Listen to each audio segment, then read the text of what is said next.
Hello, beautiful people. In today's episode, I had the fortune of conversing with the man, the myth, and the legend, Youse. And Youse is a hell of a character. I mean, the guy is a YouTube sensation. He's got more than 70,000 subscribers on YouTube. I don't know how much he's posting there these days, but he's a hell of a writer and he's a hell of an entrepreneur. So, what we did today was we discussed just the importance of filling your own cup, the importance of seasons, and we talked about many mistakes that Youse has made in the past and what lessons he would give to the younger version of himself. I really, really enjoyed this episode. I think you will as well. And if you enjoyed this, let me know at Hey Danny Miranda on Twitter. And let's get to it, guys. Interesting people, thought-provoking conversations, nutrition for your brain. Journey through the minds of the world's top performers and discover what it really takes to achieve your highest version. This is the Danny Miranda Podcast. My third guest for the Danny Miranda Podcast is none other than my man Youse. And Youse is a very interesting character because I first discovered him back in 2018 when I was doing drop shipping and e-commerce. And what attracted me to Youse was his ability to be in front of the camera and make it feel like he was literally right next to me. And I immediately started watching all of his videos and then I started following him on Twitter and started following his thoughts, and I started realizing that there were way more sides to this person named Youse that I just discovered in 2018 on YouTube. And so blessed and honored to bring him over to the podcast for our third episode. So Youse, thank you so much for joining me in our third episode. Thank you so much for having me and for the very nice intro. And it has been a pleasure to know you and get to know you more and more as time goes on and hopefully build a lifelong friendship. For sure, brother. So one of the first things that I was curious with you in particular is I was curious about your ability to be able to take someone who's watching a video and make a connection with them. And I was curious if you had any, and for those of you who have no idea what I'm talking about, you can go check out Youse's YouTube channel and see some of the incredible content he's put out. And I wanted to ask you, Youse, how do you form such a strong connection with your audience? Is there anything you do? I'm super curious about that. Yeah, that's a fantastic question. It's a topic I care a lot about, and I sometimes will tweet about it. I'll sometimes write about it in my articles, but I think what makes it hit home so much is the way I learned how to do it is aligned with a lot of people, where what I mean is like you're probably talented in one area. Maybe it's humor, wit, intelligence, but all the other areas you have to learn manually or the hard way or through trial and error or through study. So pretty much the only element I had naturally, like in high school, middle school, all of that was probably like the humor element. Everything else I had to kind of just learn through study, through practice, through trial and error. And there's a lot of components that go into it. But one of the most important with anything you do, honestly, is your underlying intent.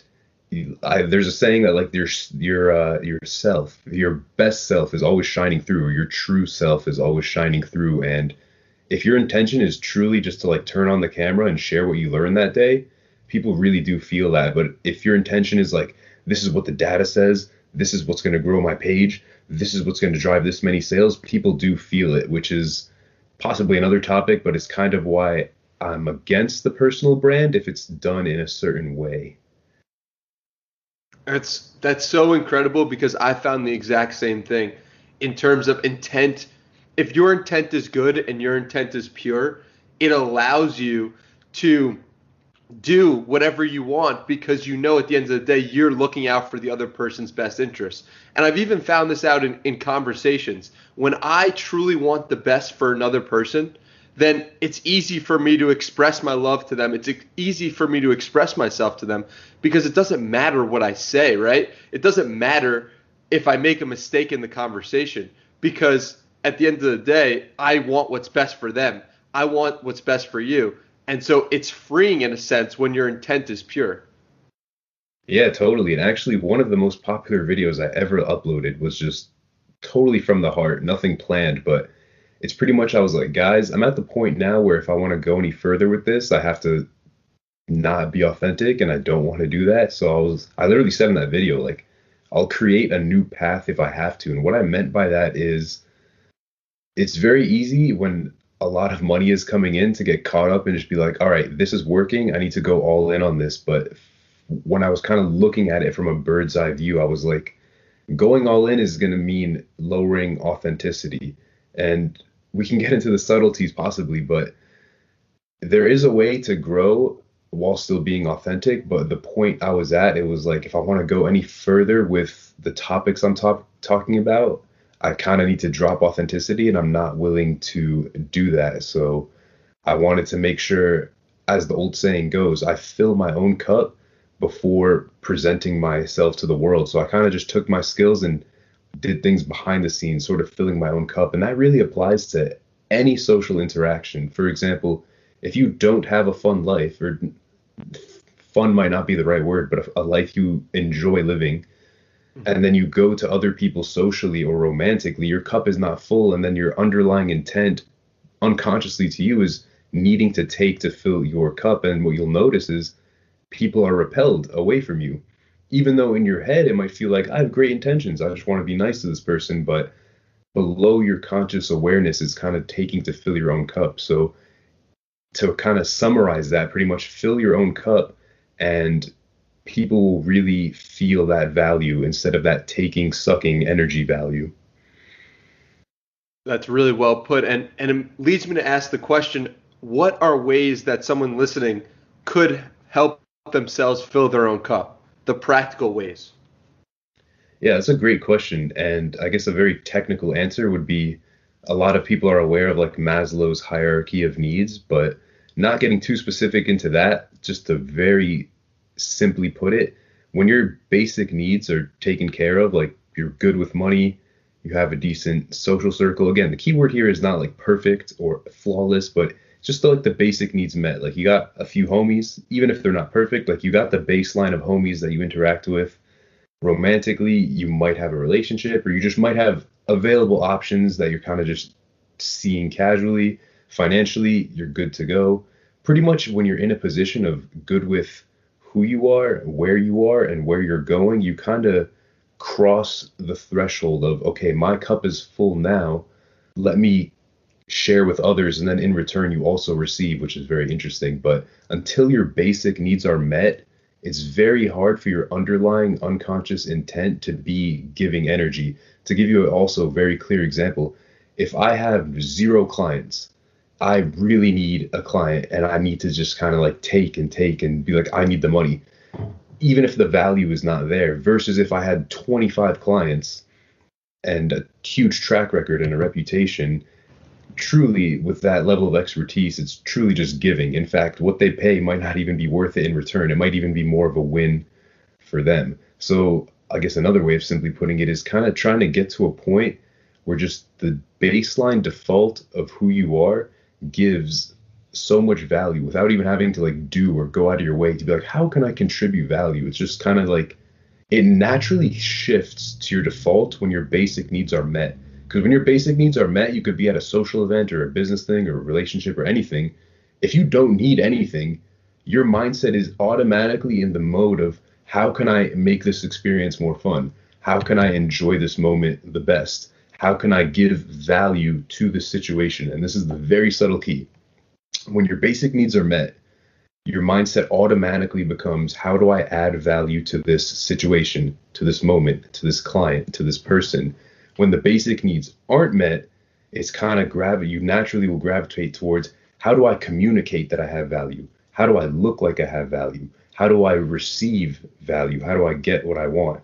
Hopefully that makes sense. But if you don't have what you want or need, you naturally are going to gravitate towards getting. When you have your basic needs met, you're going to gravitate more towards contributing value, which is insane because when you most need it, it's the hardest to get. And when you least need it, socially, romantically, or financially, it's the easiest to get. Which is why if you're in the trenches or in a low place, do not be picky. Just get out of the trenches as soon as possible. Trust me, you will thank yourself for it. And that helps explain also why you want to go and do something when you're 40% sure. You talk about this a bunch. You should pull the trigger when you're 40% sure about a certain thing. Can you explain a little bit more about that for people who aren't familiar? Yeah, that's probably one of the most, I guess, popular things I ever posted. It was shared all over Instagram, and all these like famous influencers were like, this is the greatest thing ever. But simply put, it's just like there's an illusion that we can get 100% certainty because we live in a Google generation where if you're unsure about something, just Google it and then you have the answer. Or if you grew up in high school, let's be honest, a lot of us would just Google and then copy and paste the answers. So we kind of wire our brain in a way to be like, there is certainty. It is possible to be 100% clear. But with the much bigger things in life, like your goals or your relationships or any of that, you just can't have that 100% certainty, at least for anything meaningful in life. So what's going to happen is you're going to become interested in something and you're going to have a little bit of certainty that it's possible and that you could do it in your capability because you don't have ability yet. Capability is before ability. So before you have competence at all, you need confidence that you can get competence, that you can get the ability. And no matter how hard you try, trust me, I'm very good at researching. I know people that are even smarter than me that are better at researching and just looking through things, understanding things. You're just not going to be able to get 100% certainty. There's absolutely no way. So if you're on, really all you need is just, what do you need for this week? That's it. If you figure out what you need 4 months from now, how is that going to help you today? It really isn't. It's more so just to calm down the nerves, calm down the anxiety. But in reality, you just need, what do you need to do today? What do you need to do this week? You don't need the whole thing figured out. And the best way to figure it out is to actually be doing it. It's kind of like playing a video game, like those Mario games. It only shows you a portion of the level that you're immediately in. As you move forward, it reveals to you more of what you need to do. So if you're looking for what you need to do before it's directly in front of you, there's no way you can see it, just like in the Mario video games. So you're going to be stuck in analysis paralysis.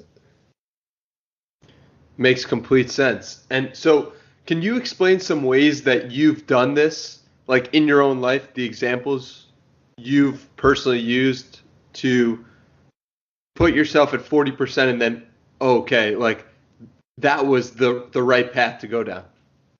I think the reason I'm decent at explaining it is because I'm not actually perfect at it, because I myself struggle with it. And that's another point that I want to make is like, I think people think when they get what they want or they get certain qualities that like it's just boom, it's ingrained forever. Like once I'm a fitness person, I'm just going to always want to go to the gym.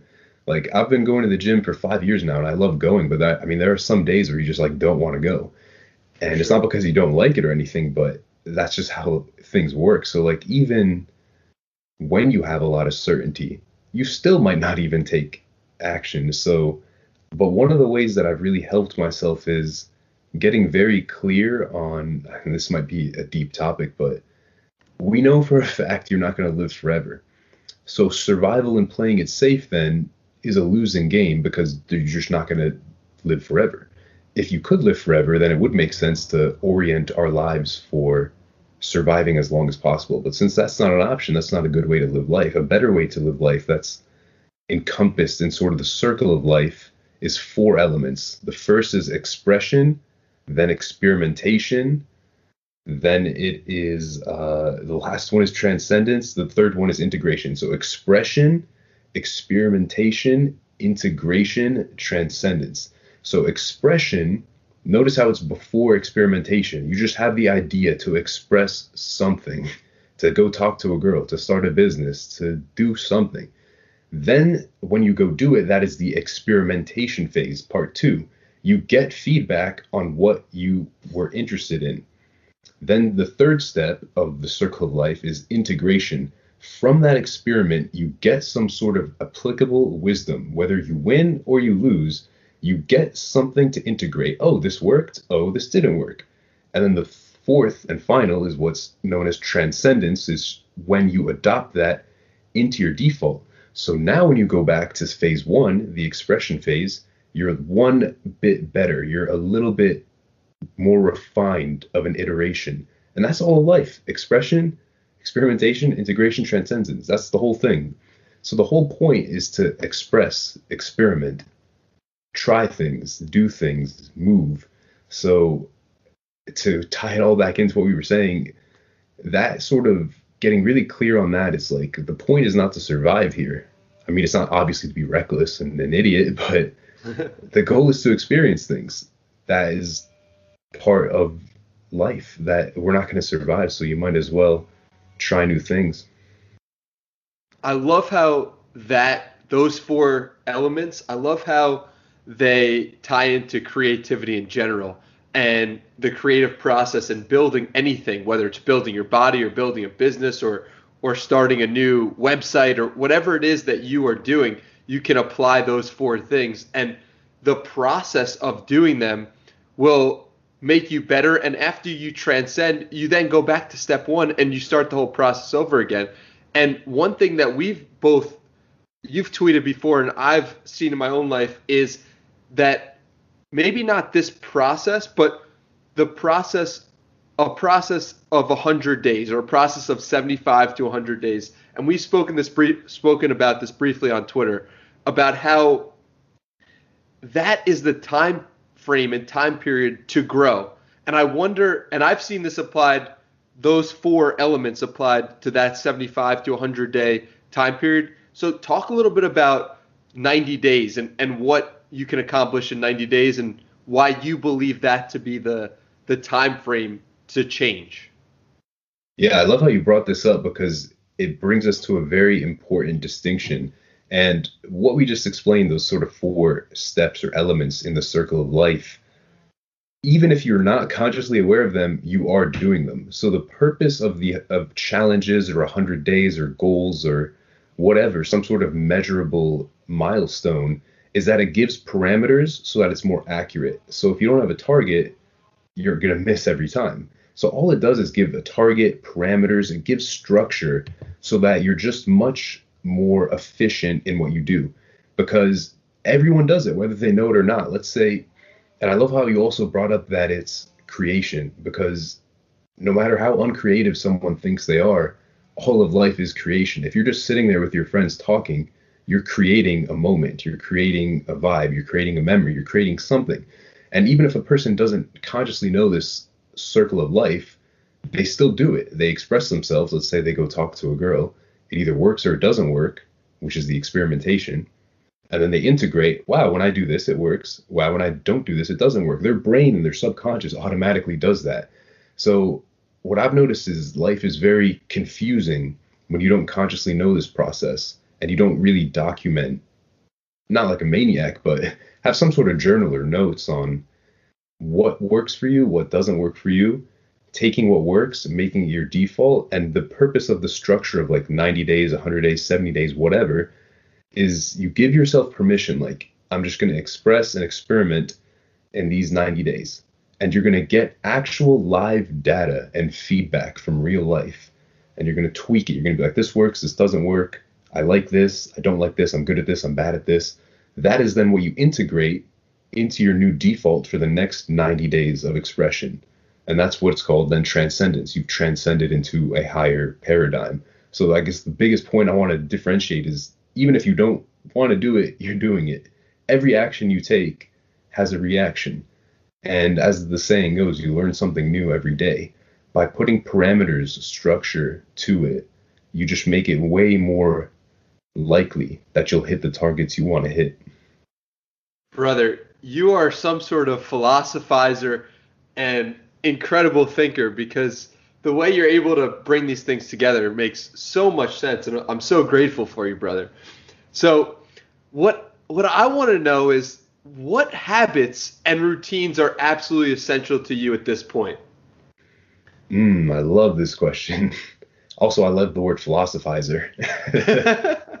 I mean But that only as a compliment, my man.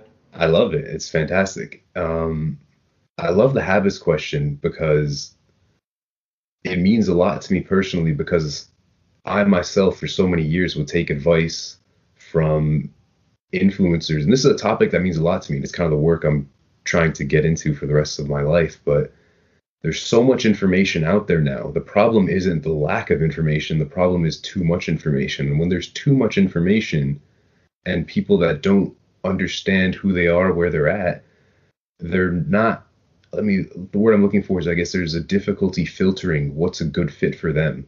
So, I mean, I myself and many others were in a vulnerable position, I guess, looking for help, whether that be with social skills or making business or relationships. And you go online and you find these people and they're saying, do these habits, incorporate these strategies and these routines. But every person has a different, unique set of deficiencies, strengths, weaknesses, voids. And if you follow a strategy that doesn't work for your voids, your deficiencies, your weaknesses, they're still going to be void, deficient, and weak, but you're just going to be doing something else. So you're going to be doing something and seeing nothing, and it's going to drive you insane, which happens with me. I see it happen with a lot of people.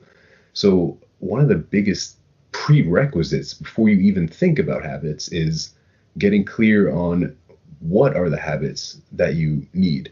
So what I mean by that is, for example, if you are someone who has a hard time controlling cravings with food, is the habit just eat healthier? I think you could dig a little bit deeper and be like, why am I doing this? And then incorporate specific tailored habits to you that fully encompass the root instead of just putting a band-aid on the symptom. When you go for the root, that is when you change the fruit that the tree produces. If you're going for the symptoms, you're trying to change the fruit by like grabbing onto the fruit. That's not how you change the fruit. You plant seeds in the roots for a new tree to produce new fruit. Bro, I love how you took that question and instead of giving a few habits or routines that you're currently doing, you transform that into whoever's listening and you're giving them and saying, you can't just take what X person says to do. What X person says to do may work for them, but it may not necessarily work for you. And if you try to do what they're doing, you might be in a completely different place and you might just be trying to be like them, but you need to think about yourself and what you need at this point in time. Yeah, let me give you a really clear example just to paint what I mean by how this happens. So in dating advice in particular, one of the biggest trends right now is obviously people are saying, don't be a nice guy, be more aggressive, be more assertive. And to be honest, for a large portion of the population, that is true. We've kind of been raised somewhat soft, but what I mean is the majority of people that content makes sense for. But for a lot of other people, that is just not the answer. Being more aggressive and more assertive is not their weakness. They're fine aggressive and assertive, and nobody even views them as a pushover. But then they just double down on aggressiveness, and what happens is they just become distant. People think they're arrogant, and then what happens, trust me, it's insane. They'll be like, I'm not getting results, and they're being more aggressive, and they just think it's because of them, like, oh, I'm just not good enough. It's like, no, you're not good enough. People think that they're not good enough for you because you made yourself so distant and unapproachable.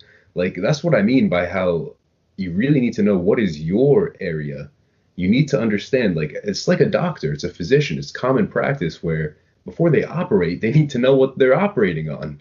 If you're in pain, you just be like, oh, I need surgery. Well, what's surgery? What's the bone? What's the muscle? What are we doing here? And I think just spending that extra time to really understand your problem better, to know the root of it, it really will, as we said, yield different fruit instead of trying to like grab onto the fruit and be yelling at it, be like, orange, I want you to be a lemon. I mean, that's just it's not gonna help you.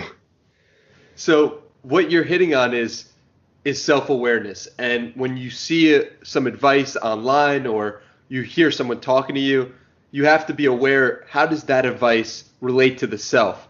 And what have you found to be some of the best strategies, or how do you increase your own self-awareness?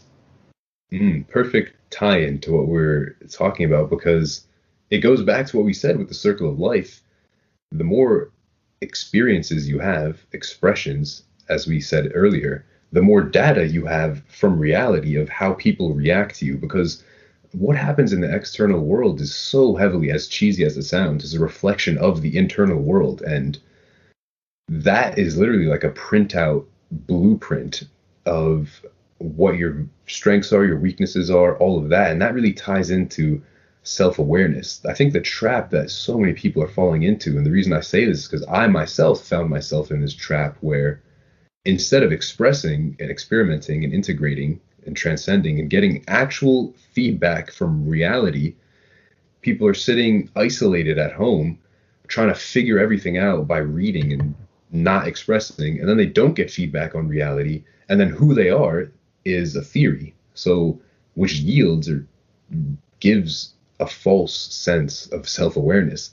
So a major part of self-awareness is actually putting yourself out there and getting feedback from reality. That is one component of it, but the other component is just being more aware of why you're doing things. Like, I guess we could say that feeling that people get when they drive home from their commute and they just have no idea what happened. They're just there. Well, that same thing can happen in your day-to-day life, and you just have no idea. Wow, it's time for bed, and you just kind of like don't even remember what you did all day. So self-awareness is kind of pausing during certain moments of the day and just being like, why am I doing this? Why am I craving this? Why am I getting this result? Type of thing. So one is the combination of the internal, just noticing things more instead of drifting or dozing off. And then the other component is actually putting yourself out there so you have data from reality instead of theories which drive you insane. I absolutely love that.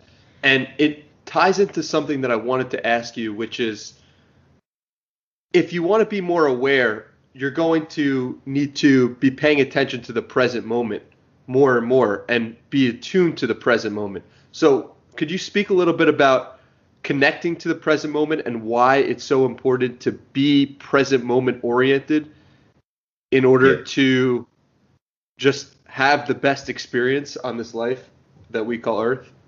Yeah, absolutely. Also, just one little quick add on to the final bit. Another one is just some form, anything, no matter how bad of a writer you think you are, some form of journaling. I'm telling you, that's like 75% of what I know is because after I experience something, I'm like, why did this work? Why did this not work? And then when it's, because it's taking literally your thoughts from both your conscious and subconscious, putting it on paper, and you're like, whoa. And then you just connect dots. You're like, every time I do this, this happens. Or every time I feel this way, I text this person I shouldn't be texting, type of thing. Yep. But back to the present moment, I like how that really ties into what we were saying earlier. And I'm going to go back to saying your basic needs, when they're met, you're not really looking to leave to the future. You're not really dwelling on the past. You have this foundation, and it doesn't need to be perfect. It's just like if you're homeless, just get a house of some sort. Don't be picky. Just do whatever it takes. And that's a huge message I wish I could give to my younger self is don't be picky until you have options. Otherwise, you just suffocate yourself in misery. Like, if you need to take a job, take a job. It's fine. It's so much better than sitting around dwelling all day and trying to figure out some quick miracle that allows you to skip steps.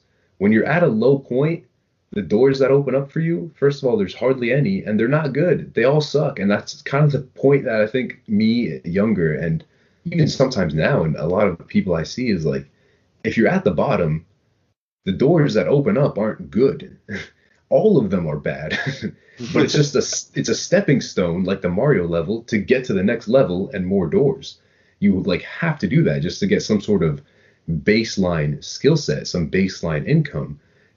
And I think me, especially in the past, just freeze. Like, where's the good option? Bro, there is no good option. Like, that's why you're frozen. They're all bad options, and you're just refusing to pick one of the bad options. Like, I think also what really helps, at least for me and what I've seen in other people, is when you know it's temporary. Like if you're going to work a job you don't like, it's a lot easier when you know it's temporary. And I think that's why I loved working so much, because in my head, I just knew for a solid fact, like, there is no way I'm doing this forever based on all the moves I'm kind of making behind the scenes and the skills I'm acquiring. There's no way I'm going to be doing this forever. So I actually really do want to enjoy my time employed, because this is it. I'm not going to be employed again. So I tried to make the best of every day. But going back to the present moment, when you're good with who you are, and where you're going, you're not worried about getting anything. Your basic needs are met, and you naturally just anchor yourself to the present moment, because you don't need to go anywhere. Like the future is not significantly better. It's exciting. It's cool, but it's not like the difference of night and day. Once you get those basic needs met, life is pretty good. And the more money you make and the more everything, it's just like a little bit better. It's not like, oh shit, I went from a Mustang to a Ferrari. Trust me, it's cool. It might make things a little bit better, but it's not like a 0 to 10. It's not like you're going to go from depressed to euphoric. It's just like, oh, this is cool type of thing.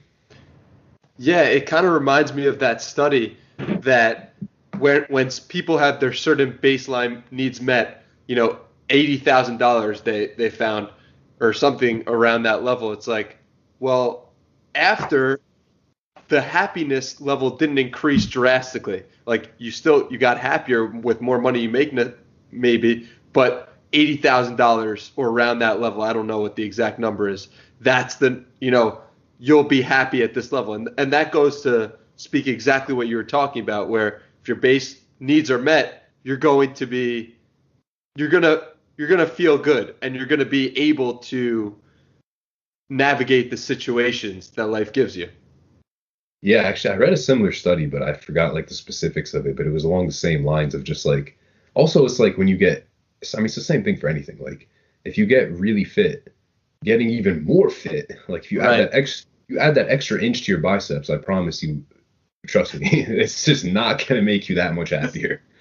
But I think a reason that I feel clear and confident in talking about this is because I have the unique experience of losing everything twice. So I lost everything once, was on my mom's couch, and had to build up from scratch. And I built up something decent, multiple six figures, and then lost it all again and had to build up from scratch again. So I'm very familiar with, and I think that's what makes, I guess, my content relatable, is I'm very familiar and versed with the lows. And I mean, I could speak to the person who has like not a dollar to their name, and I could speak to the person who's closing $250,000 deals on like a monthly basis, the same.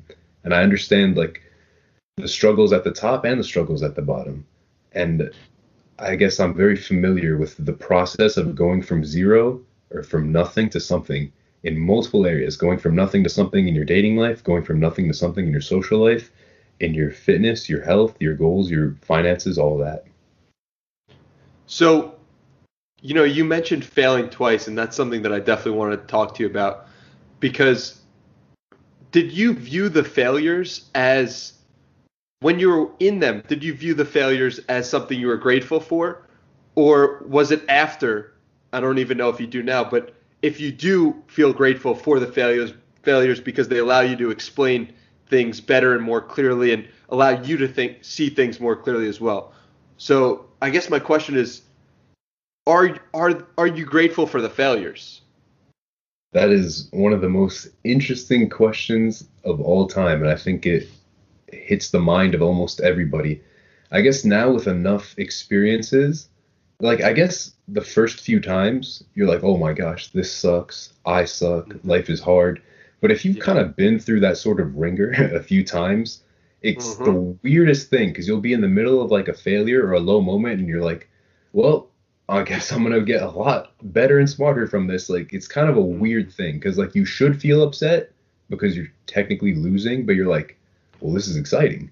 But in the beginning, oh my God, like my heart was broken. I was devastated multiple times with multiple failures. I was like, this is horrible.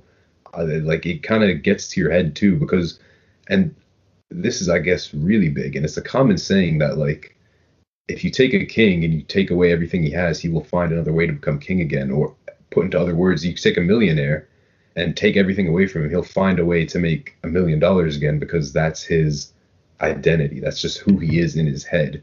So that's why the first step is truly the hardest, because your brain doesn't believe it's possible. Your brain doesn't have any evidence, any proof. It's kind of just like speculation, like, oh, I could do this. And until you get that first win, yeah, the failures do hurt when you haven't really gotten a win yet, in everything. I'm telling you, like with your dating life, with your friends, with your business. But after you have just like this track record of wins, even losing everything again, it was like, I mean, this is just who I am. I know for a fact I'm going to build back up very quickly.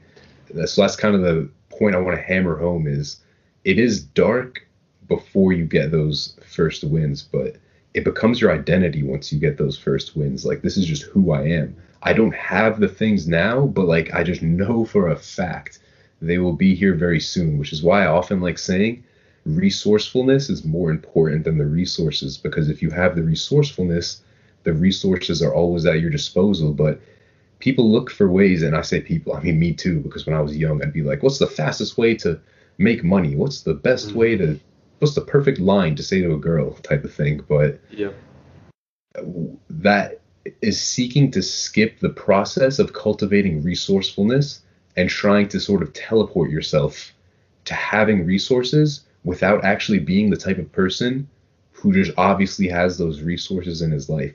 And I can tell you from experience, you will lose it every single time.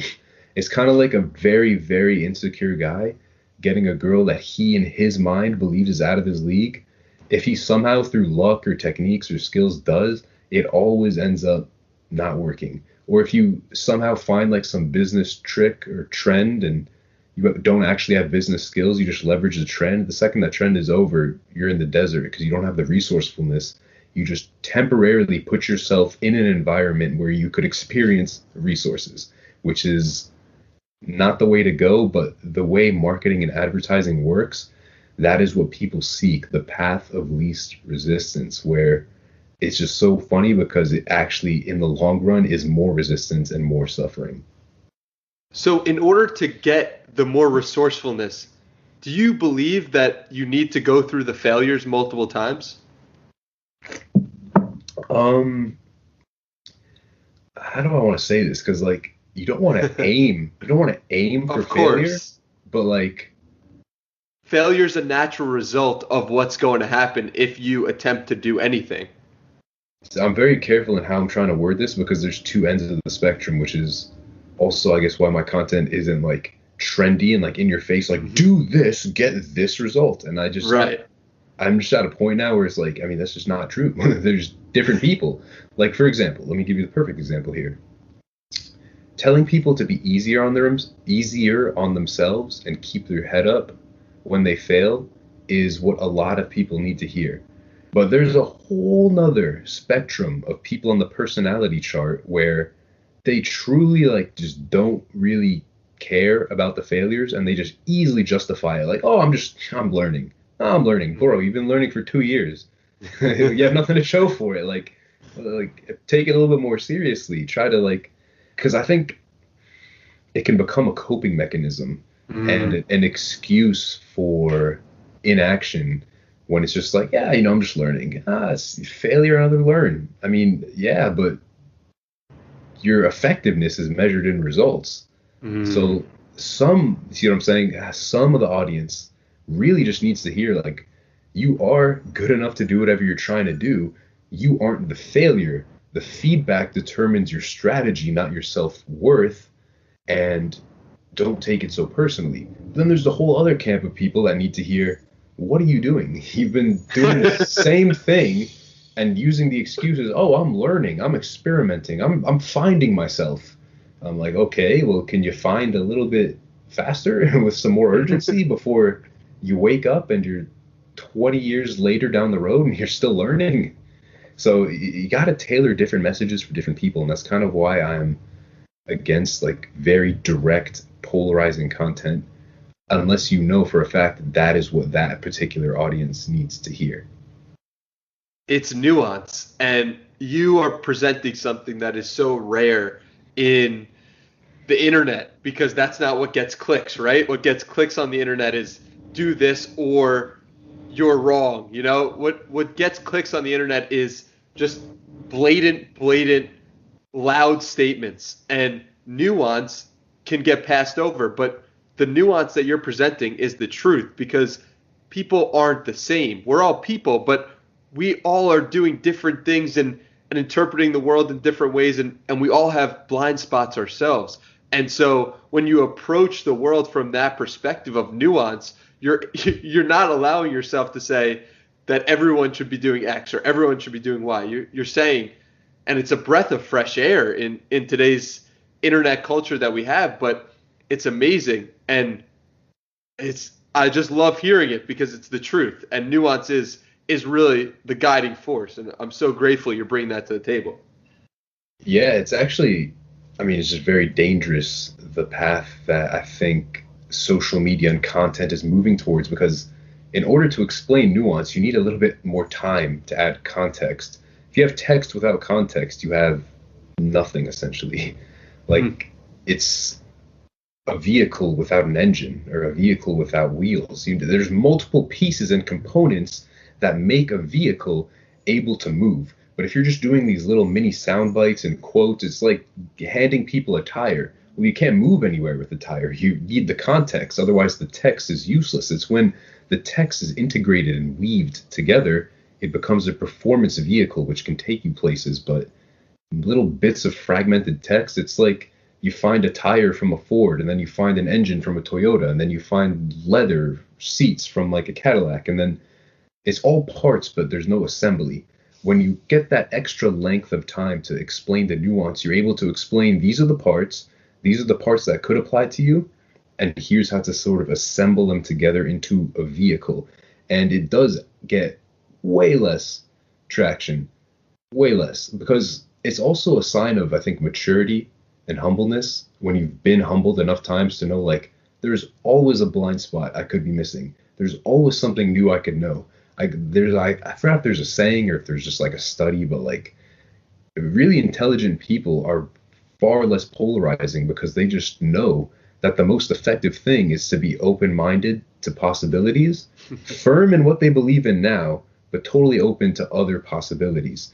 Like what gets clicks, I mean, I've been marketing for almost, I think, like 6-7 years now. So I know what gets clicks, but it's very direct. It's very polarizing. Like, it's shareable sound bites. In order to share something from that, you could probably pull sound bites from what we're talking about now, but real sound bites, I would just be here very in an arrogant tone, like, you need to take cold showers. You need to brush your teeth with this toothpaste. You need to take some ashwagandha. And I'm like, no, because also I worked as like a personal trainer and I took courses in how the body works. And I mean, ashwagandha is great for one person, but it's not for another. Like, you can't be telling people take tons of vitamin B when their actual deficiency is vitamin D. And that's a very simple way of explaining it, but it just shows you how powerful nuance is. Like, the information you consume is supplemental, and if you take the wrong supplements, you're going to still be deficient, if not more deficient, from adverse reactions. And that's what I love about doing this podcast is like it gives the opportunity for nuance and for us to explain perspective. And it's like we're out there, we're tweeting things all the time, and if you think of that tweet potentially in a different context or said slightly differently, it could have a different meaning. And when you hear the voice and you hear the inflection and when you hear us speak about certain things, it gives you more information, not only on our tweets, but also on just what we're trying to convey, which increases the comprehension, hopefully, and also will give you more of an idea on what action you should be taking. Yeah, absolutely. So talk to me a little bit about your experience being a personal trainer, because what I love about you, Yus, is you're so multifaceted and you have so many different elements to you. And one of the things that we connect on is that you're a personal trainer at one point in your journey. And that was also something that I was considering doing. So talk to me about being a personal trainer and what lessons that gave you for what you're doing now, or just lessons in life in general. Yeah, it was honestly, I loved it. It was a great period of my life. I was already fit. I followed I guess I started intermittent fasting and lifting probably in like 2015. And I wasn't unfit when I started because I played football, but I definitely wasn't in any good shape at all. I was just kind of like average, maybe even like below average when I started. But it took me like a year and a half to get fit. And at the time, I was working as a front desk person at the community center. So it was a gym with community center classes for kids, but I think the pay was like $9 an hour or something, maybe like right under $10. And I found out that if I become a personal trainer, which people were asking for, like, wow, you're fit. And they're always just asking for advice. And I was like, hey, if I get my certification, would you guys hire me as a trainer? They're like, sure. So I studied for 2 weeks and I got the certification, but I think the pay then increased. That place paid amazing. So for people that work in the personal trainer world, it's extremely stressful at times because it's all commission based. But when you find these like government gyms or boutique gyms or like community centers, often they just do like hourly plus like a really nice payment. So I was getting like 11.50, I think, an hour when I wasn't even working, just to sit there. And then when clients came in, it was like $35 an hour, which was Wow. fantastic for a 19-year-old. It was amazing. And but then eventually later, I went to a much bigger corporate gym, and whew, it's horrible. The pay structure is horrible. I love the actual work, and I'm still friends with some of the people I trained, but man, that pay structure. It's like if the gym refers you someone, you only make like $11 an hour unless you get them to renew. And then, yeah, it's complicated, but way back, not really concerned about the pay. More so, what was valuable was the lessons in people skills and understanding anatomy and how the body works. And it definitely plays a major role in my life now in terms of, I guess, as we talked about earlier, kind of having self-awareness. Like when I feel a certain way, I kind of know what is causing it, or I have a good idea of what's causing it. And also just the valuable people skills of talking to a whole group of people. We have young girls, we have guys that are like teenagers, we have athletes, we have old people, everyone. So you get very socially adaptable from that type of experience. And what I love about, and the reason why I recommend everyone to lift weights, to at least try it out to see if it's for you, is because when you go down that path, you then start to think about, well, okay, now I'm taking care of my body. I need to feed my body the right way. And it also leads you to nutrition and figure out what foods fit best for you. And were you responsible for giving people meal plans or figuring out nutrition or anything like that? Yeah, so actually before I became a personal trainer, I was a member of some like online internet marketing forums and gaming forums, and people kind of just knew me as the guy that was fit. So I would sell like my little fitness plan for like $14. I think it was like, yeah, $14 or something really inexpensive like that. And I was always just posting free value to people, just like, because I was truly excited to like help people, just because I thought I had the greatest system on earth, because I was eating whatever I wanted to an extent within like a certain window, but I was still eating all my favorite foods. I got results in like crazy results in like a year. And in my head, I was like, I have to share this. And that's, I guess, maybe a little business tip, is you really know you're on the right path when like you're not even questioning if you're good enough or if people are going to like it. You're like, I have to tell people about this. So I was, yeah. And I mean, it was fantastic as like, I think I was 19 at that time, making like a couple $100s a month from selling my fitness program online and working as a personal trainer. It was great. And it's so crazy. You bring up that point about feeling like you have to share, and and you feel like almost a mission to share what you're sharing. It's so crazy that you say that, because I feel that way about the podcast, right? Like we talked on the phone, and I was like thinking to myself, like, wow, like I have to share this with more people. Excuse the phone. We'll leave that in. But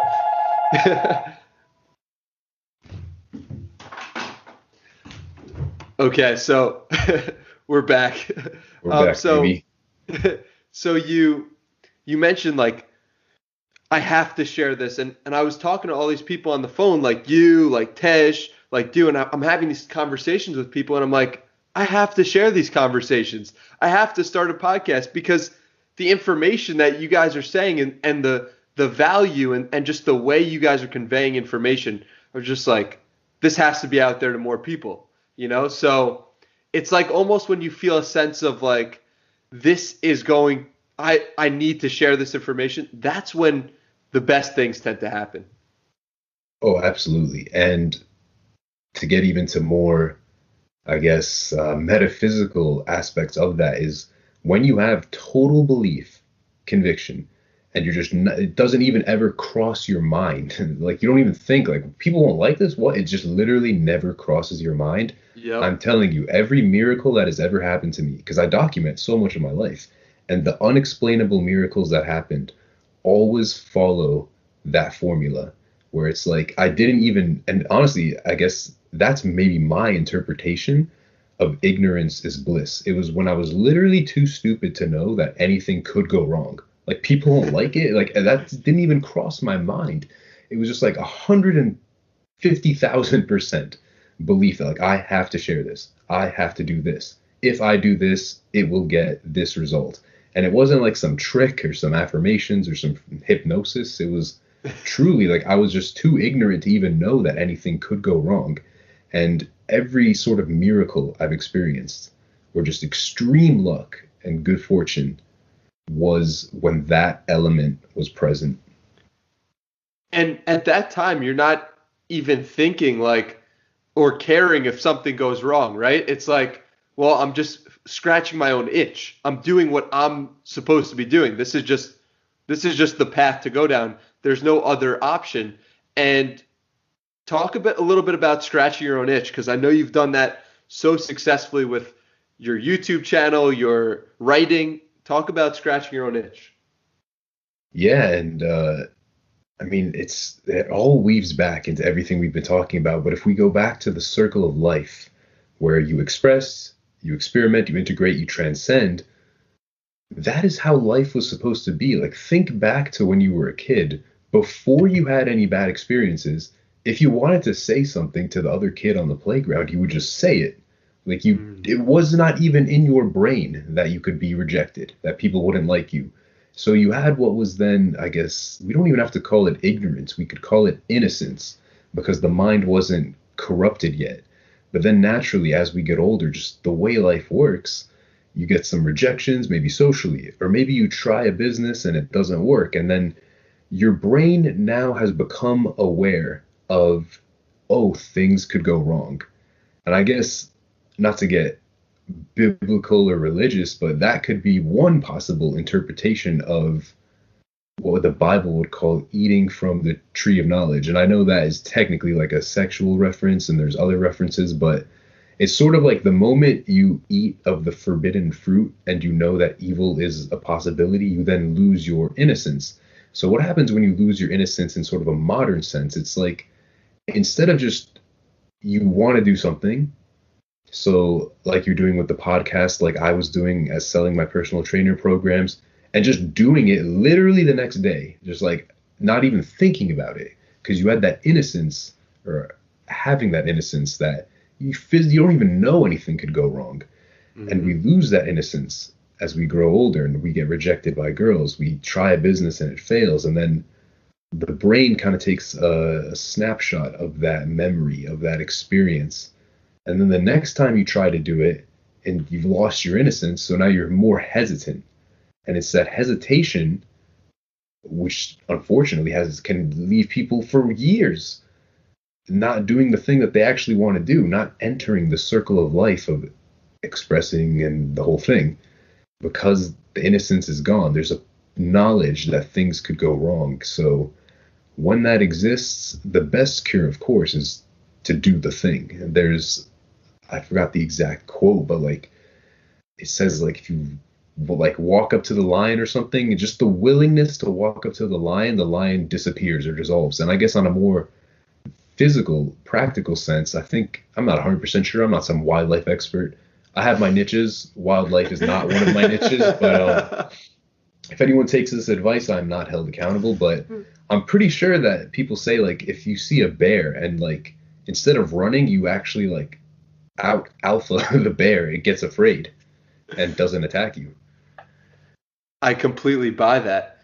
And the crazy thing is, you don't feel fear when you're acting. You only feel fear when you're thinking about acting. It's not like you're in the gym or you're in a, like, never fought MMA, but I study UFC fighters religiously. And one of the things they always say is, I'm not going to lie, I'm nervous before the fight. But once I started to get in there, once I was in that cage, something switches. It's because once you start acting and once you start being in the moment, then all fear dissipates. All fear goes away because without a shadow, you're just thinking about the next move. You're not thinking about, oh, what will they think when I throw this punch? It doesn't even enter the mind. So if you're having fear, the best solution for that is to act. And that's the reason why your 40% rule is so powerful, is because, well, am I sure about this? I'm half sure. I'm almost half sure. Just act. Just go for it. Just do it. And then good things will happen. Or at least you'll get some more feedback. If you quote unquote fail, you'll get more feedback that you can then use for the next process of expression, experimentation, integration, and transcendence. Absolutely. And one of the most valuable things about taking action is you build courage, you become more brave. And this is also a realization I had that's just made me, I still sometimes hesitate. I'm a normal human being, but it's made me actually afraid of hesitating more than doing the thing, because I am now aware from experiences that, let's say I have the inspiration to do something, I do my due diligence, maybe a few days of research, and I'm like, okay, this is possible, and there's a good probability that I could do this. That's also another reason for the 40% rule, is you just need the probability and possibility, not certainty, because certainty is not possible. So, yeah, I totally forgot where I was going, because there's some guys mowing the freaking lawn. I'm telling you, man, we get like these landscaper people that come every like 2 days. I'm like, how fast does the grass grow? But no worries, bro. I have my phone going off. Eventually we'll get to the point where we could be like Joe Rogan, have our own studio in Texas, and just be completely outside of outside noise, completely oblivious to outside noise. Yeah, that's what One day. That's fantastic. That's the goal right there. But yeah, my train of thought has just left me on that one. But oh, no, good. Remember, I'm back. Let's go. Reboot the engine. Make that Windows XP startup noise. I'm back. Yeah. So fearing not taking action, because every time you don't take action, your mind, your subconscious always records something. So you become smaller and the scariness of the thing becomes bigger. Every single day you say, I'm not going to do it. But in the inverse, the opposite, is every day you do it, you become bigger and the scariness of the thing becomes smaller. So every day, it's like, if I hesitate, I lose power and that thing gains power over me. If I don't hesitate, I gain power. What I mean is like courage, bravery, resourcefulness, confidence, belief in yourself. And then the thing actually just seems smaller. And a little bit kind of like what you were saying, being in the arena, actually doing the thing, it's so often the anticipation is what actually makes us afraid. Like the actual, people hate going to the dentist, but the actual dentist it's not that bad. It's more so the anticipation, like, do I need shots? Do I need needles? Do I have cavities? Is it going to hurt? And yeah, worry is more painful in terms of suffering than the actual event in itself. A very recent example is there was like a software I had to learn how to use for a client, and it was just freaking me out all week. I was just like, am I gonna be able to learn this? I was freaking out all week. Not freaking out. I'm a pretty centered person, but when I say freaking out, I was just like, it was on my mind. It was just lingering Right. there. Like, oh, great, I got to figure out some software.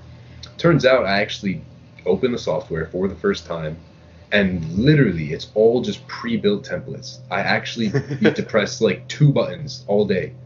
So I spent the whole week letting this thing linger over my head when in reality, the actual thing was just pressing 2 buttons. So that's another reason for, again, the 40% rule is you don't know until you've done the thing how hard the thing is going to be. So speculation is just going to drive you insane, and it's removing that sort of innocence we talked about earlier. Because if you look for more than you need in the immediate moment, it does not benefit you and it can only hurt you. It can only reveal to you how much you're actually not qualified, how much you actually are, I guess, distant away from being kind of an expert at the thing you're doing. So you really just need the first step.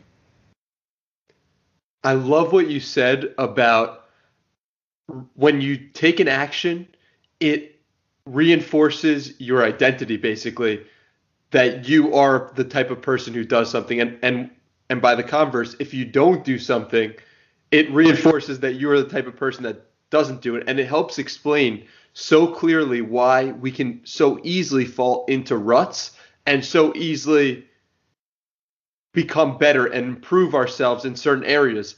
It's because once we're taking that action in one way or the other, we're just reinforcing that behavior. And so I absolutely love that point. Yeah, and just to add to that, I mean, it's just physics, like inertia, momentum, that type of thing. And the reason I guess I can see it clearly is because I've experienced it on such a profound level. Because as I said earlier, I lost everything twice. And I can see now, looking back at my journals and my pictures and memories of, wow, like when the months I was like just saying yes to everything I wanted to get done, or just whenever wanted to do something, I would just do it in terms of work and stuff like that. Like the whole world just kept saying yes to me. It was like I just keep winning. It's like that. I guess it's, yeah, the compound effect or just inertia, momentum, energy. It was like win after win after win. But then, of course, the multitude of rock bottoms, it's like, wow, I just keep losing. And it's just over and over and over again. And that's why change is, well, there's many reasons why change is difficult, but that's one primary reason, is because you can't see it. It's more so metaphysical, but you're actually changing physics and like moving momentum, moving energy, turning nothing into something, or turning something into something great.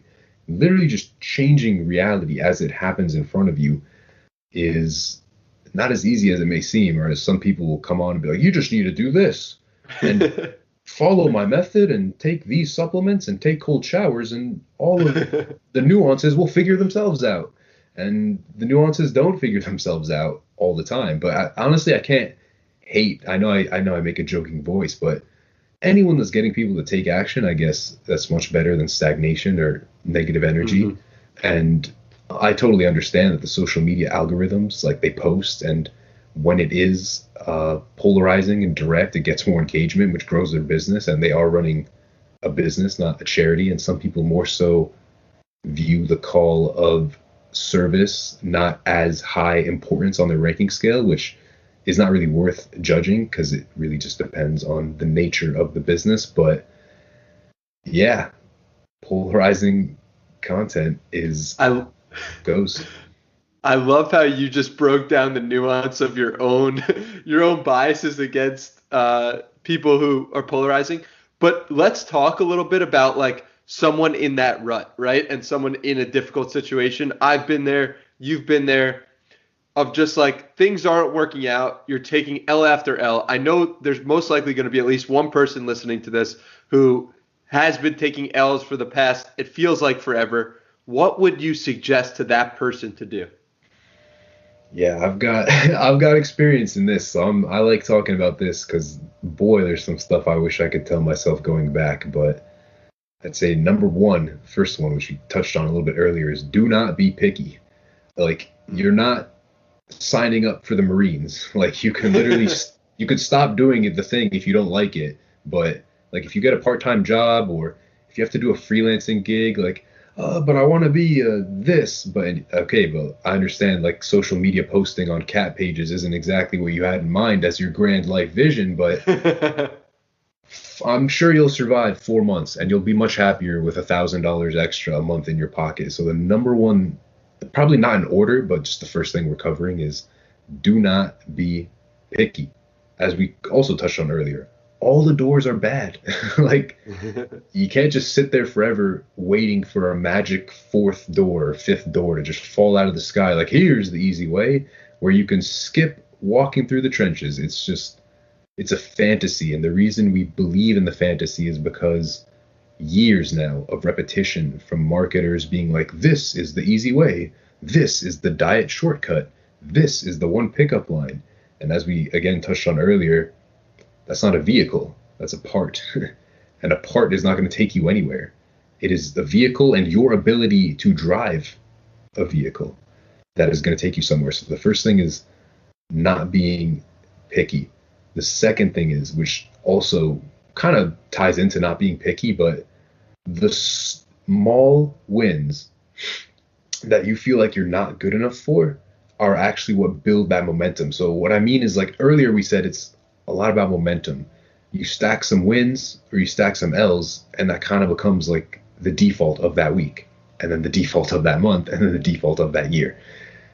Which is why there's a saying that life is kind of like in cycles. You're either going fast up, slow down, or fast down in these sort of cycles. There isn't really much sitting still because the world is always moving, things are always rotating, time is always flowing.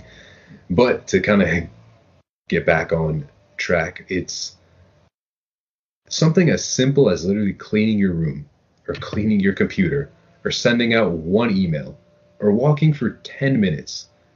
What matters is you said you were going to do something. It is something that benefits your life, and you did it. The problem is we look on social media, we see all these people doing all these big crazy things, and then we're like, that win is not significant or it's not good enough. When you're at the bottom, every win is significant in building that momentum. So something I wish I could tell myself going back is like, you don't need to hit the home run. Like make the team first before you try to make the home run. I know you want to make the home run. I know you want the big wins, but it's the small wins that get you on the team. And once you're on the team, okay, then you can go for the home runs. But you need that entry point. And that entry point is small, tiny wins that seem so insignificant. Because in your head, you have this grand vision of just like millions of dollars. And you're like, how the hell is making my bed going to help me make $1 million? But what matters is you said you would do something. It helps your life in some way. And you did it. And then you build the habit of, it doesn't matter how small the win is. If I said I'm going to do it, I'm going to do it. The end. And you build that momentum of small victories.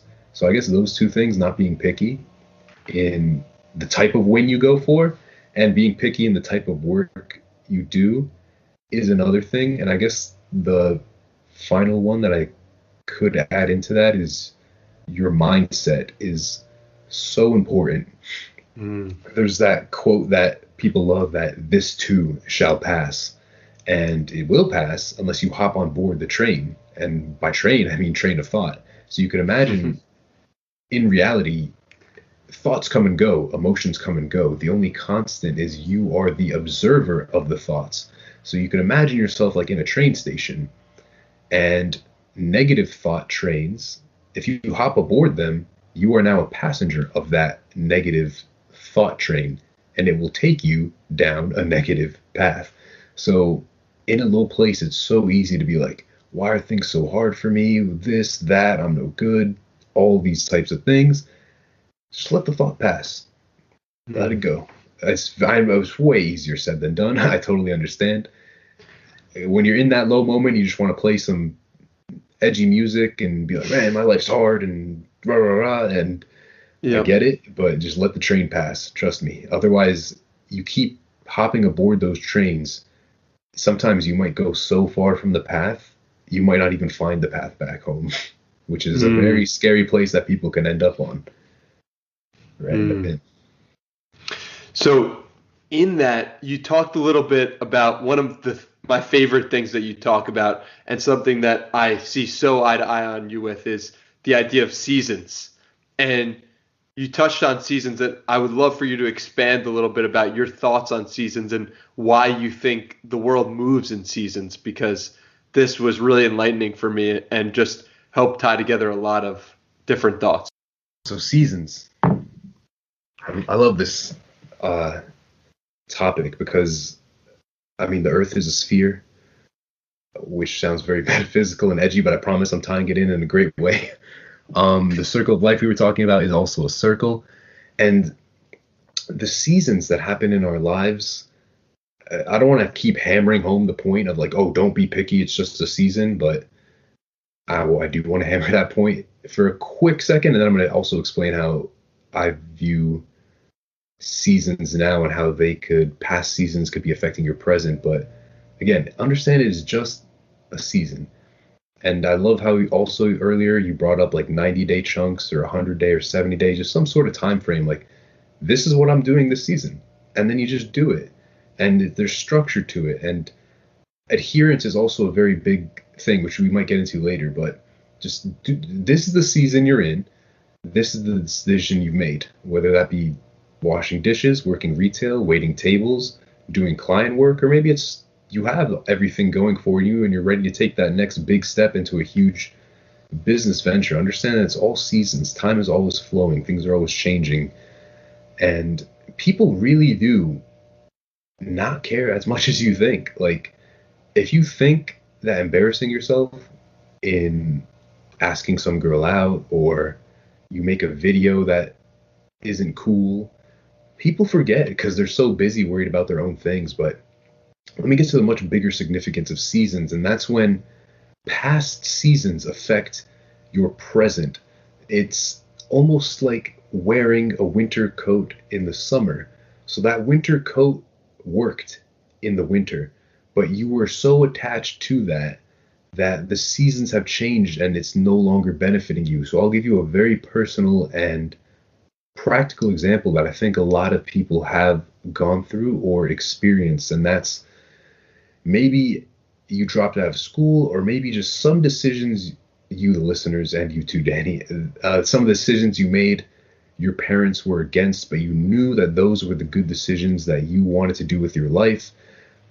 So a lot of the dinner table discussions and in the car and all of that, it would turn into sort of just like confrontations.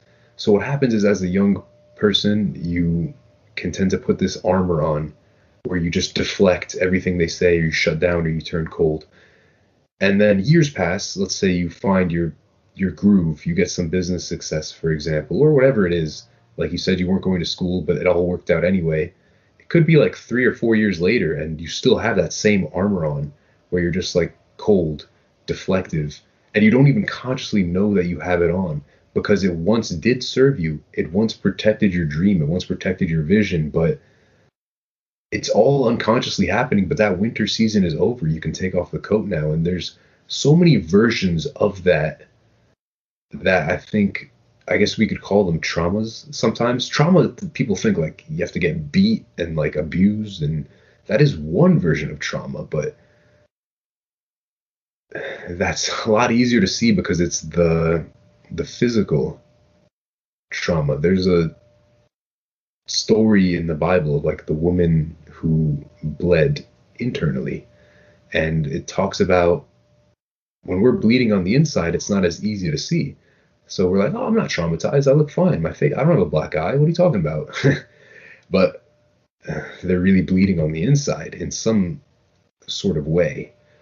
And then the identity, as it's sort of said in the Bible story, is people didn't even call her by her name. They just called her the woman that bleeds. That was her identity. Her problem was her identity. Oh, it's the woman that bleeds. And we too in our lives can kind of find that situation. We're like, oh, he's the bum. oh yeah, he's the guy that's going nowhere in his life, or oh he's the obsessed guy who just works all the time as like some coping mechanism.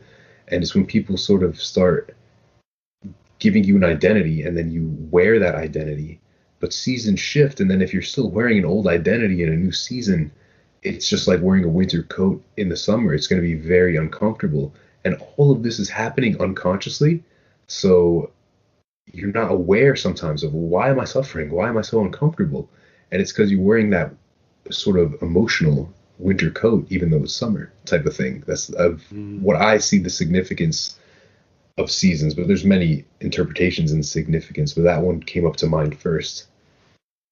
I love how you explain that, and it's crazy how similar it is to a book that I read called Conscious Living. I read this recently, and one of the things that they talk about is that we have a mask that we put on as a child that works for us when we're young, and sometimes we end up wearing that mask for our entire lives. Like if you were rewarded with getting good grades, you might be a really good listener, you might be good at school, you might be paying attention to information. But if you were rewarded with, you know, by if you were forced to put anger and you were, I don't know where exactly I'm trying to go with this, honestly, but the point is that as a child we can put on a mask and we sometimes don't take it off. And that's exactly what you're talking about with seasons, and makes perfect sense to me.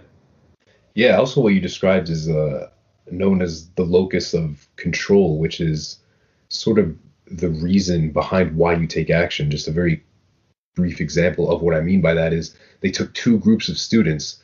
One group, they told them, oh, you're the smartest kids in the class. And then the other group, they said, you're the hardest working kids in the class.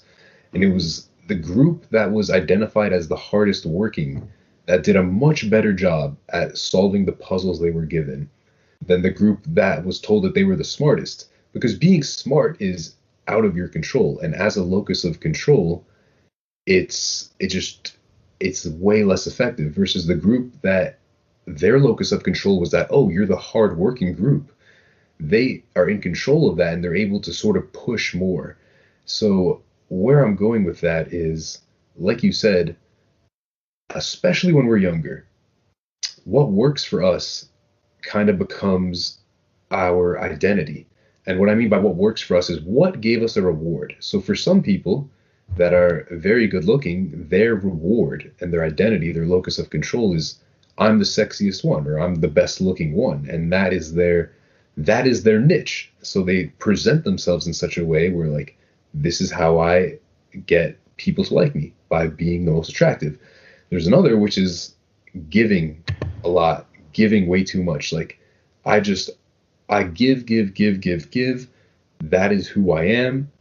But what if it's time to receive and you can't receive? So many little subtle things that can become our identity, and they are masks, like you said. And to give you an example, the most obvious example is looks obviously fade with age. So the sexy thing might have worked for one period of time, for a season, but there's a new season. And if you keep doing what worked then, now, you will fail. Just like any business that fails to adapt, any enterprise, people are entities in a sort of way where the seasons do change. And if you don't adapt, that's fine, but there will be suffering from it. Makes complete sense, and I love the locus of control example, and it perfectly encapsulates in my mind why mindset is the most important thing, and how you think about yourself. Because it's like, in that situation, if you think of yourself as smart, it's like, and you think of yourself as talented, you might not work hard. And if you think of yourself as working hard, you could surpass the person who thinks of themselves as naturally talented. And what you find is often that's the case. It brings to mind the example of Navy SEALs who, you know, they all have this training, right, in buds. And buds is like the thing that they enter on, and they start when before they become a Navy SEAL. And Navy SEALs have said that, you know, the guys that I expected to make it through this program aren't the ones who actually made it through. They saw the Olympic athletes who were trying out and they expected them, oh, they'll get through no problem. But what they didn't realize was that the mindset of those people who looked the most talented wasn't necessarily there. And that's so fascinating because it applies to every single venture we go about in life. Yeah, what you just touched on is probably one of the most fascinating phenomenon in reality, which is the people that are not always, but the talented people get away with being talented. So they have no reason to cultivate work ethic. And it's an energetic thing that applies into all areas of life, which is how stereotypes sometimes come about, where the one in particular I'm referring to is that attractive people on average are dumber.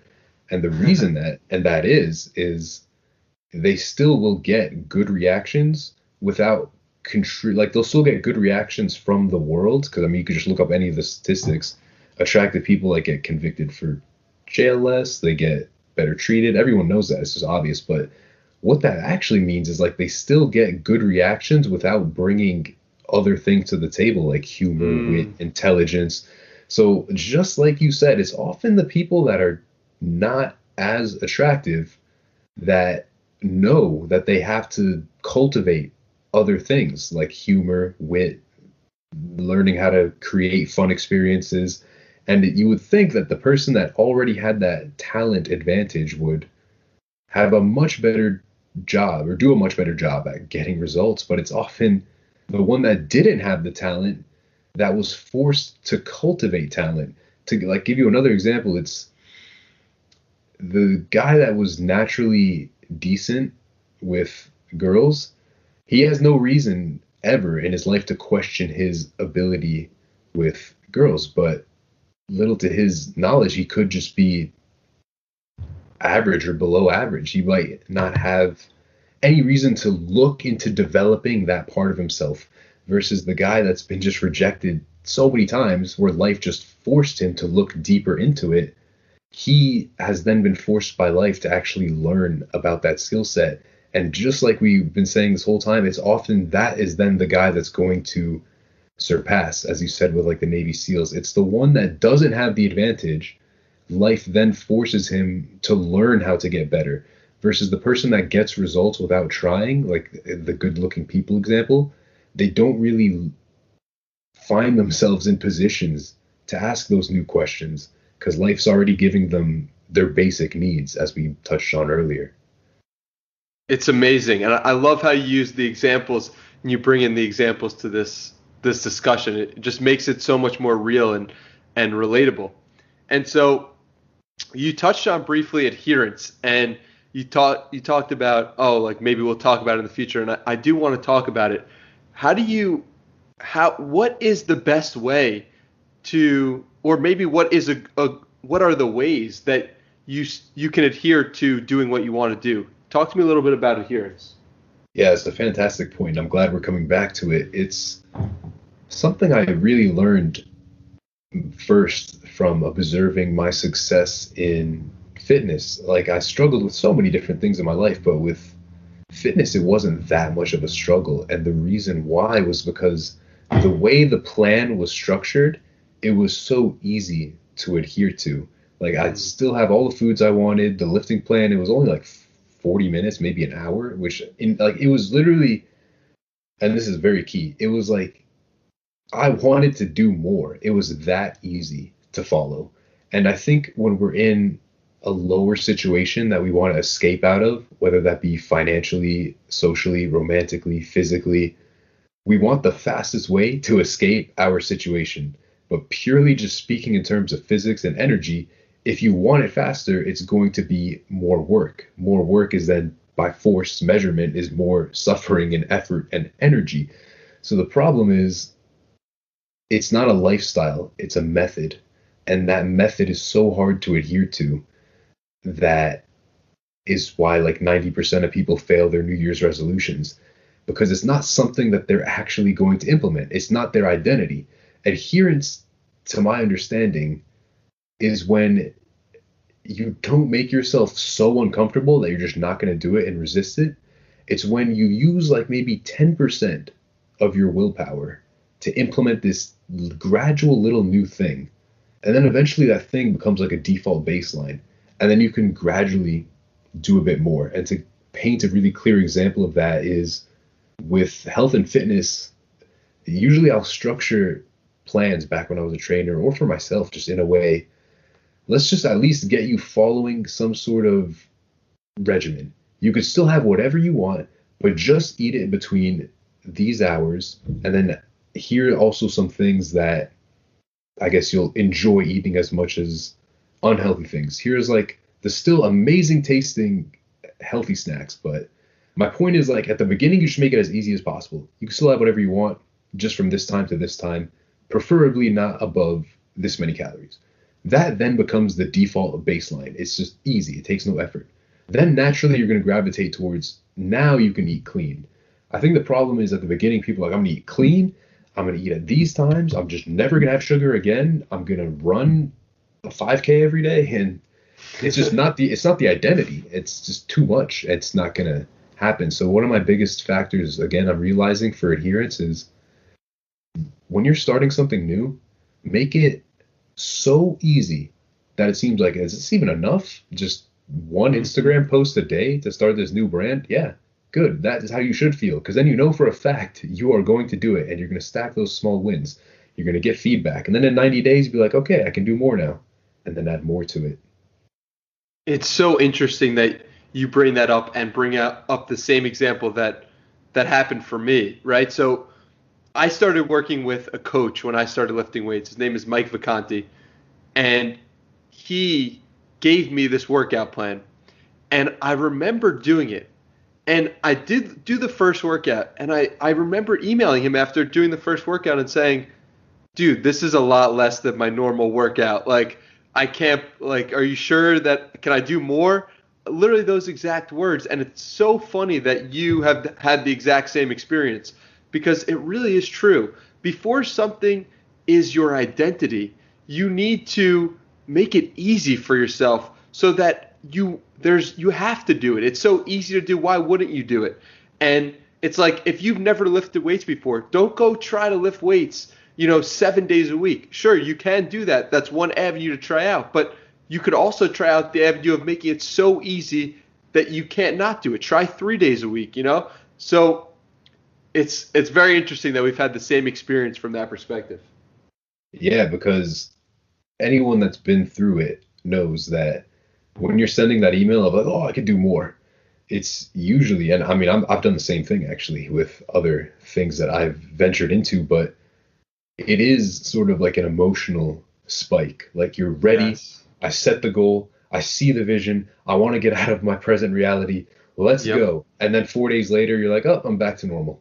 Like you don't maintain that state indefinitely. And that's the reason why it needs to be so easy to adhere to. You think it's too easy, and it's like only 10% really pushing you out of your comfort zone, which is not what hustle culture wants you to hear. Hustle culture wants you to hear like, do it all now, tons of urgency, everything on your plate, and then have seconds type of thing.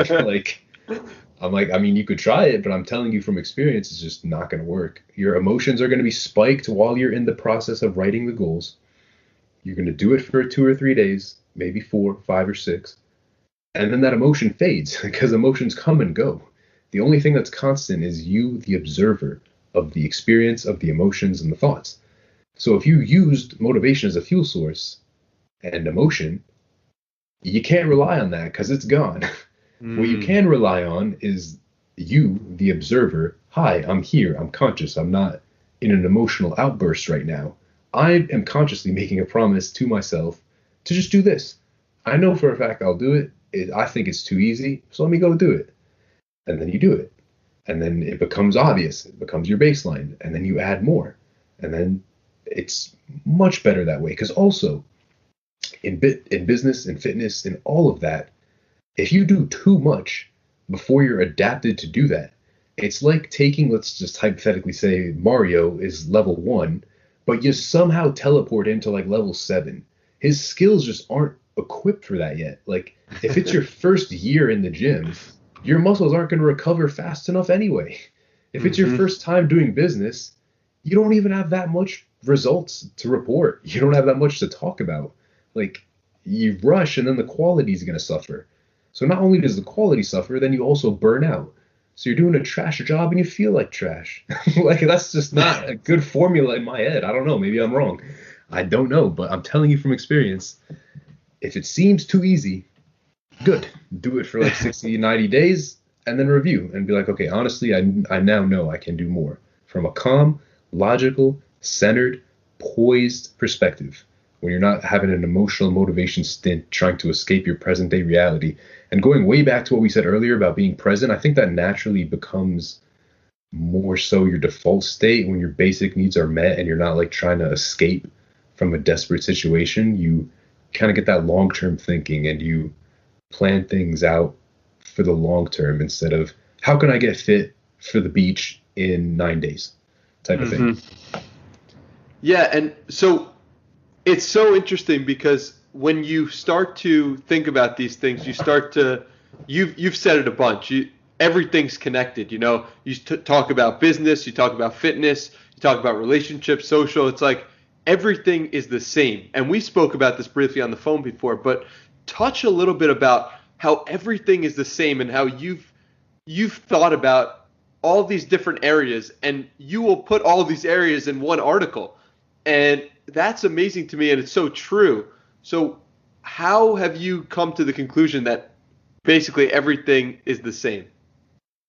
Yeah, I mean, it's almost freaky how much everything is the same, but it was really from observing just my own life. So to give you, I mean, a very popular quote is how you do anything is how you do everything. So this is going to sound very silly, but my friend, for example, one of my closest friends, the way he eats his food is he'll eat the certain food group before moving on to the next. So for example, he'll eat all the fries, then he'll eat the burger, then he'll have the drink, then he'll have whatever. He just focuses on one thing at a time. Whereas me, I do like a little bit of everything at once. And literally every other thing we do in our lives is the same thing. So he's a very strategic, methodical, one person at a time, to the book type of person. He doesn't move on to the next task until he finishes his current task. Whereas me, I have a bad habit of doing all these different things at once at the same time.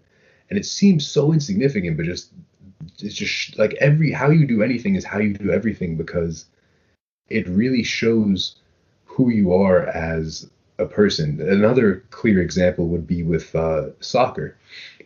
So the way I play soccer is pretty much relying on talent, which is speed, power, skills, and just creating miracles. Something out of nothing is kind of my thing. I'm not that like consistent guy that's like, and I'm not saying one's better than the other, because trust me, when I'm not performing miracles or when miracles aren't needed, I can easily become useless. But I'm not like that consistent guy in the middle of the field who's just like strategically just weaving things around. I'm kind of just like Rambo, and like when you need a miracle, I'll make a miracle happen purely relying on talent. And then I realized, whoa, I mean, I do the same thing in my content and my videos. Like there's just no strategy. I rely purely on talent. I don't even look at the data as to what's going to get me more likes, subscribers, purely relying on talent and making a quote unquote miracle or just a great piece of content out of thin air. So I was like, whoa, like, I mean, it's just, these are examples of how one way you do things reveals how you do everything. And it's all tied in, which is the biggest overarching thing that connects it all together is that is what I mean when I say don't be picky, because it's never going to waste. Yes, you might not be working in retail for the rest of your life, or you might not be a personal trainer for the rest of your life, but every expression you do leads to an experimentation and integration.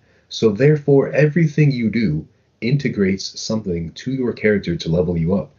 Things I learned as a personal trainer, I still use today. Like people I'm never going to speak to again that I briefly had relationships with, I still integrate and utilize some of the things I learned from being in a relationship with that person. So nothing is ever to waste just because it doesn't last forever. And that's a very spiritual concept, which is you don't really need to attach. I mean, obviously there are some things like your family, your wife and stuff, but you can engage. You can do what you need to do for the season.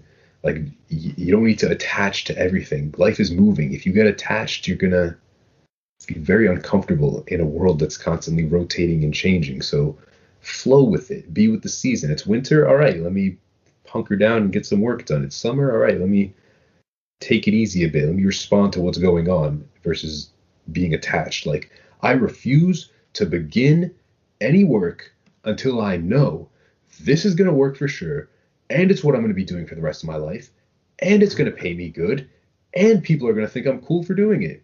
It's also just like, I'm never going to talk to a girl. I'm never going to talk to a girl unless I know she's probably going to be my wife. I know that she's a good fit for me. I know that she's not going to reject me. And I know that she already likes me. I'm like, okay. First of all, congratulations, because you're never going to find that in business or in relationships. But second, and this is just one of my favorite quotes, is everything is practice for the big moments. Because when that special girl comes along, if she's the first girl you've ever talked to, I can, with almost 100% certainty, guarantee you it's not going to go your way. Or if that fantastic business opportunity comes along, but you've never run a business, you have no skills working with businesses, you've never even apprenticed and did like one task for a business, it's not going to work. The opportunity is going to go away. And that's one of the worst feelings on earth, when an opportunity presents itself and you just weren't prepared and then it goes away. Ooh, that stings. Brother, I could not agree more, and I could not think of a better way to wrap this baby up. I think that we need to have you on a second time, because this has been so insightful to me, and so I'm so grateful for you. So please tell everyone listening where they could find you, and yeah, man, I'm so grateful for you. Thank you so much for being on here. Man, it was an amazing conversation. If anyone wants to find me, most active right now on Twitter at YOUSXP. Instagram is just YOUS. Honestly, I just post not much value on my Instagram. It's just kind of like my life, but that is where you could find me. Twitter, YOUSXP. Instagram, YOUS. And then I have a few articles on my website at use.co, YOUS.co. Awesome. And you guys should check those all out, because they're really, really good stuff. And thank you again, you so much for your time and your wisdom. My pleasure, my friend.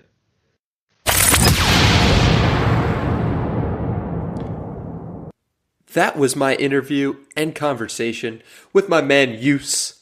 If you enjoyed this episode, let me know on Twitter at HeyDannyMiranda.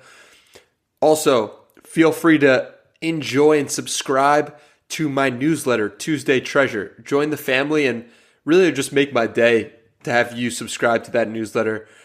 It's the coolest things that I find every week. I really, really put a lot of heart and energy into that newsletter. And so if you enjoyed this episode, you'll probably also enjoy that newsletter.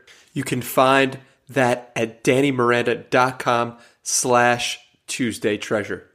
That's all we got for today, beautiful people, and I'll see you in the next one.